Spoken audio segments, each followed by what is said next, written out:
Does everybody know what time it is? Tool time! That's right. Binford Tools is proud to present Tim, the Tool Man Taylor! Thank you, Heidi, and welcome to Tool Time. I am Tim, the Tool Man Taylor. You all know my assistant, Al. Objects keep falling on my head, Borland. We're dressed like this today in our construction best because on Tool Time we begin High Steel Week. High Steel! Al, say hello to the girder. They're inanimate objects, Tim. So are you, but we talk every day. Working on the high steel takes courage and intestinal fortitude. A lot like working with Tim. That's right, Al. That's right, Al. It takes a certain kind of man to navigate the high steel. And there's no two better guys to tell us some safety tips about walking their girders than the boys from K&B Construction Company up there in Bay City, Michigan. Let's give a big round of applause for Dwayne and Pete.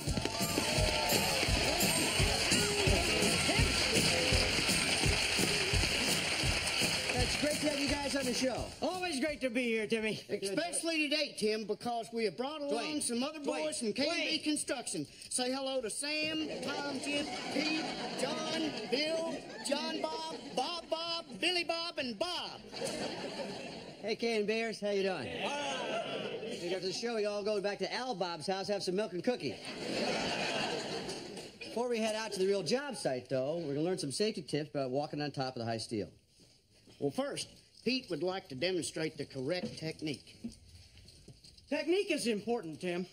Otherwise, you could slip and end up 6 inches shorter, like Dwayne. I find the safest way to walk the steel is with one foot directly in front of the other. That would be the 1 foot directly in front of the other technique. And, Tim, on those extra windy days, you may want to use an arm for balance. Nice hip action, guy. You're not the first to say so, Timmy. Well, we've seen Pete strut his stuff. Maybe we get Al up there and see some of that famous Borland balance. These beams are made of solid steel. They're made to hold up to 2 tons, so I think Al will be all right. Ooh, graceful as a gazelle. Klaus?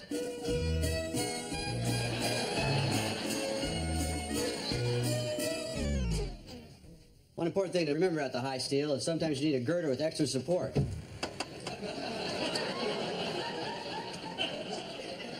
I think in Al's case, we need an 18-hour girder.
Ready, set, put on, hike!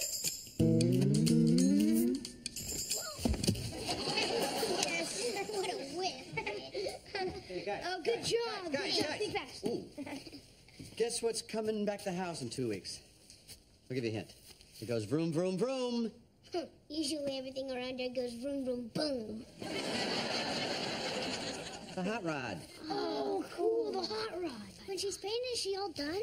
Well, gotta wire it, put the upholstery in, and then the hard part. Talk your mom into sitting in the front seat with a tube top and hot pants. Do you think maybe if nobody tells Mom, can I drive it?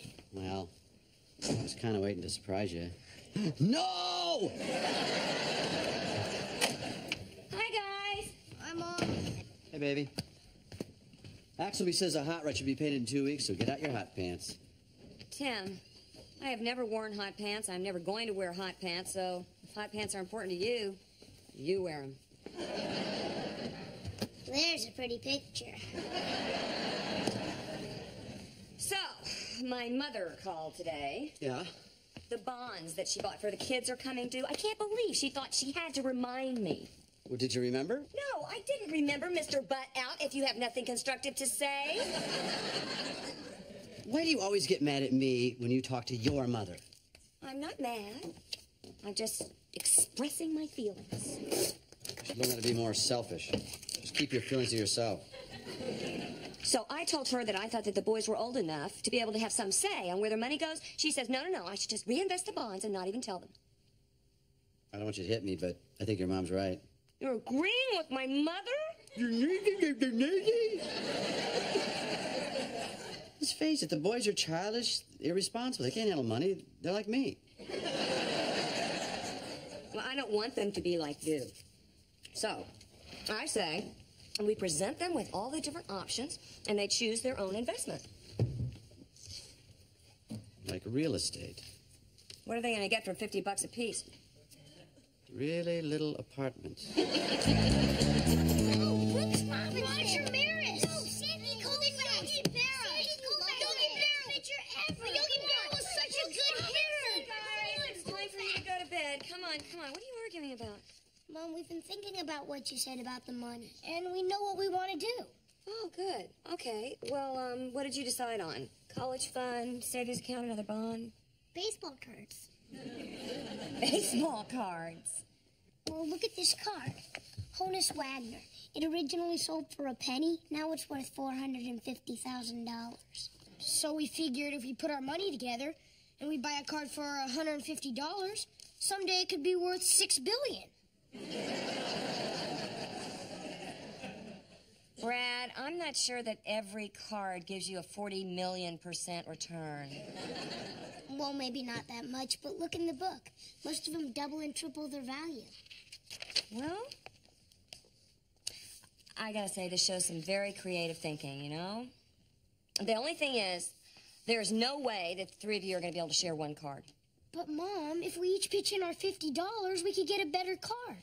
Maybe, but I'm remembering those bloody noses that resulted that time you tried to share that 50-cent Nutty Buddy bar. Oh, yeah, the famous Bloody Nutty Buddy bar incident. Yeah.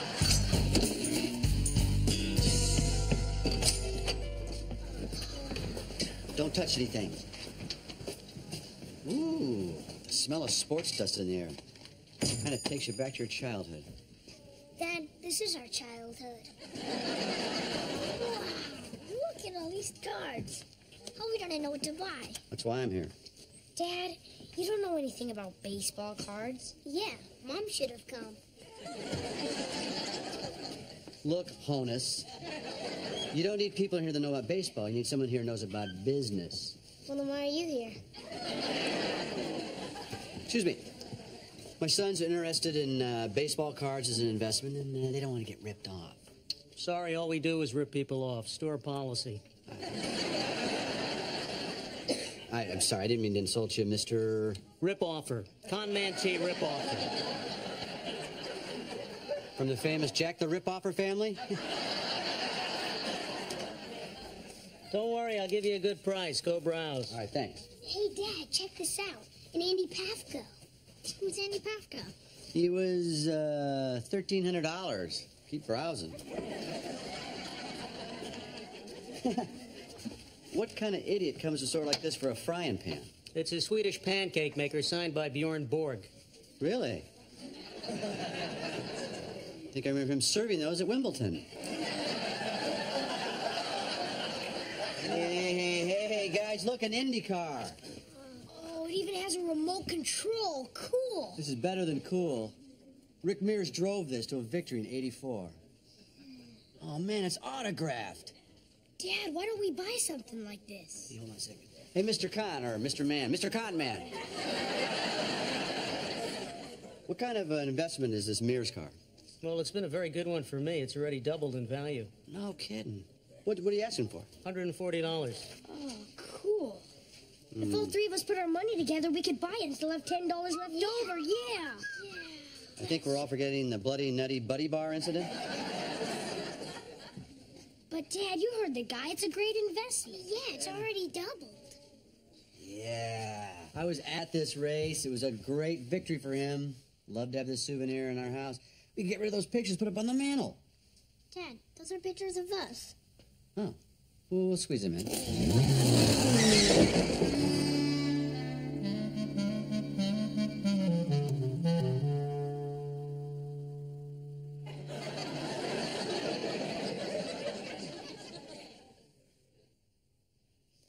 This is way better than a baseball card. Because if we bought one of those, all we'd be doing right now is staring at it. That's what we are doing, dork. Shut up. Why can't we play with it?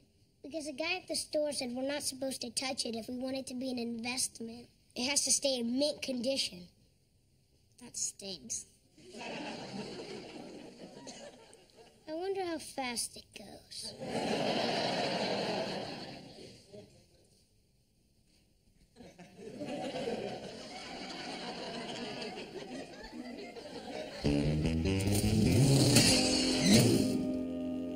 Did you open the gate to the alley? Yeah. All right, I'll go first. Hey, no, it was my idea. No, oldest first. No way. Well, then biggest first. No. Get real. It's in the alley. Let's go.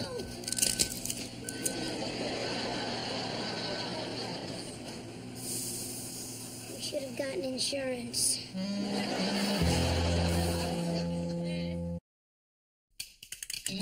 Perfect. You can't even tell it was sideswiped by a garbage truck. I don't know. The front bumper still looks like it's kind of drooping. Mark, put on another piece of gum. Good as new. We just need to make sure nobody can see it from the side. Did we save Rick Mears' autograph? Sort of. It says, Ick Ma. Let's put it on the mantle and get out of here. Oh, let's go.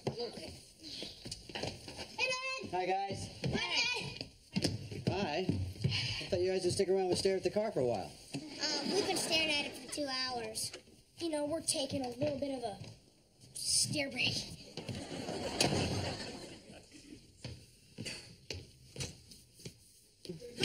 Hey, take a look at our new investment. Feast your eyes on Rick Mears' 1984 Indy winner. Oh, no. Did one of the boys buy that instead of a baseball card? No, they pitched in, bought together. They're going to share it. No, they were supposed to make 3 separate investments. Oh, we couldn't pass this up. This toy? This toy is an autographed one-of-a-kind. They keep this in mint condition, it double its price. You said mint condition? Yeah. Was that spearmint or peppermint? Why is there gum on this?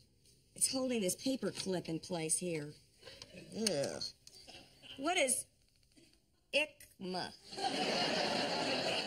Oh, man. I can't believe you let them do this. Before the steam starts coming out of your nose, let me explain what happened. You don't have to explain what happened. I know what happened. You all went to the store, you saw the car, you all started drooling. The drooling led to grunting. The grunting led to buying. You are so far off, it's not even funny. We grunted, drooled, bought. I'm Tim the Toolman Taylor, and welcome to the High Steel. Hey, Timmy! I'll be right up. We'll take the elevator up, which is right behind me. Follow me over there. Of course, you all know my assistant, Al. Steel crazy after all these years boiling. That's right, Tim. I love steel. It's durable, reliable, and cheap. Everything I look for in an alloy. Everything you look for in a date. Timmy! Oh, Pete Bilker from K&B Construction. He'll be taking us up top. It's good to be on the job site with you finally. Tim, it's great to have you guys come see us for a change. Yeah. I love what you done with the place. Thanks, Al. I picked out the fire retardant Monaco color myself. It shows. You guys pick out your China pattern later. Right now, I want to get up to the high steel. Hey, Jimmy, come on up. Tim, remember, 1 foot directly in front of the other. Thanks, Pete. Right behind you. Like it up there? We're finally up here in the high steel where men belong. I call this Iron Country Safari. I've been cooped up in the studio too long. I've forgotten what it's like to be outside working next to men who know what they're doing. Tim, right behind us, you might be interested, is where we're welding our skylight support. Oh, yeah. Mark, can you see that from down there? And if you look way down there, you can see them pouring them concrete decks.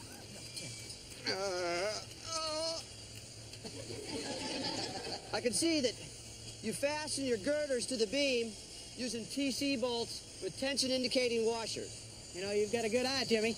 Now, right back over here, Al. Take a left there. You know, I always wonder what you do up here when nature calls. What do you do, just let it fly and hope you don't hit the foreman? Well, actually, that is the way Dwayne does it, Tim. The rest of us, we just take the elevator down to the porta potty below. Now, wait a minute. Get this rope here. Just attach it here to my beaner.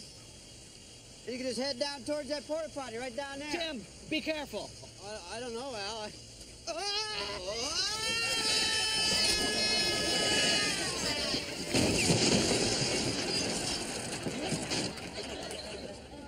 Tim, are you all right? Yeah, I'm fine. As long as I'm down here, could somebody send me a magazine? Hi, Wilson. Hi-ho, Tim. Your cooking sure smells good. Why, thank you, neighbor. I'd offer you some, but this is my homemade shoe polish. So, how was your day? Oh, same old, same old. Went to work, made fun of Al, crashed through a porta potty. Sounds full. Oh, that wasn't it. Supposed to teach the boys something about investment. Went to buy some one-of-a-kind baseball cards. I let them buy a remote control car instead. So Jack was sent out to sell the cow, and instead he returns with a handful of magic beans. What? Beans? Jack, what are you talking about? You've been sniffing the fumes in that shoe polish too long. What do you think? I don't know. I went to that store with the kids. And when I saw that car, I just turned into a big kid, and I wanted it myself. Well, Tim, I've always believed the spirit of the child lives on in the man. However, in your case, I think the spirit has completely taken over. I've always been a toy freak. I loved them when I was a kid. Even when I couldn't afford cool ones, I made my own toys.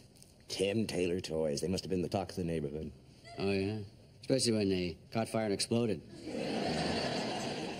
Must have been difficult not being able to afford the things you love so much. I had no toys for Tim. It was tragic. But nowadays, when you see something that you wanted when you were a boy, you get pretty excited. Yeah, I guess I do get pretty excited. And that excitement probably just rubbed off on the boys when we walked into that store. Well, Tim, it's not uncommon. We all try to grasp the pieces of our youth that never were. You didn't have toys. My mother wouldn't let me talk to my neighbors. Tim? Tim?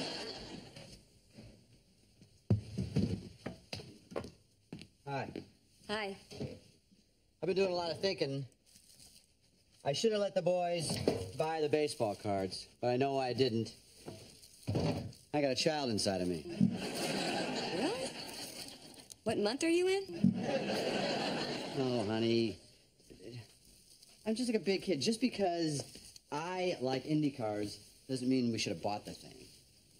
Well, I should have listened to you in the first place and just reinvested the bonds. Well, this isn't your fault. Well, it's not your fault. Well, it's somebody's fault. The boys. I think I hear our little demolition men now. I'll flip you to see who yells at him first. Don't yell at them. I have a better idea. What? Put the thing back on the mount. What are you thinking about? You'll see. Hey, wait. They're just walking in right now. Hey, guys, you know that man from the baseball store's on the phone. He is? Yeah, he says that he has a guy who collects Indy cars who wants to buy yours. He'll give you $200 for it. Hey! That's a $60 profit a day. Let's go for it. We're not interested. What? They're not interested. 300? He'll give you $300. 300 shamoli smackaroonies. $300. I'll get the car. No, Dad, it's okay. You know, we pass. Yeah, we're not selling. Yeah. Oh, I'm sorry, they passed. What? No. $750? $750? We'll take it. No, take it. No, we're not selling. Well, yeah, it's not just the money. The car has a sentimental value. Well, I'm sorry, yeah, it just doesn't look like there's any way they're going to sell that car. I mean, oh, well, okay. Bye-bye. Guys, I'm really proud of you. You made an investment, you believe in it, you're going to hang on to it. I just hope you're not setting yourselves up for a big disappointment. The investment's hot now, but any day it could crash.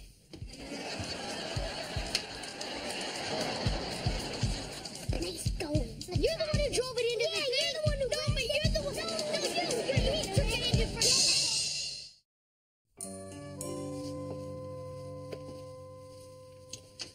Hello, can I help you? Yeah, I was just shopping in the mall and I realized that this is the store where my boys bought their toy Indy car. Oh, yes, I remember. I hope they're not playing with it. Believe me, they're definitely not playing with it. So what can I do you for today?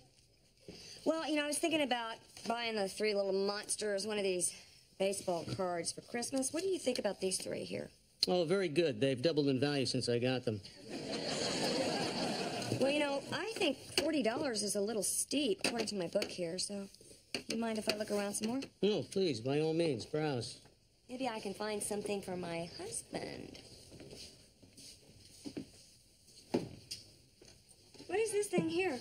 Well, that's a very rare item. It's a Swedish pancake maker signed by Bjorn Borg. My husband loves Swedish pancakes. Wonderful with marmalade. Really? I never tried them like that.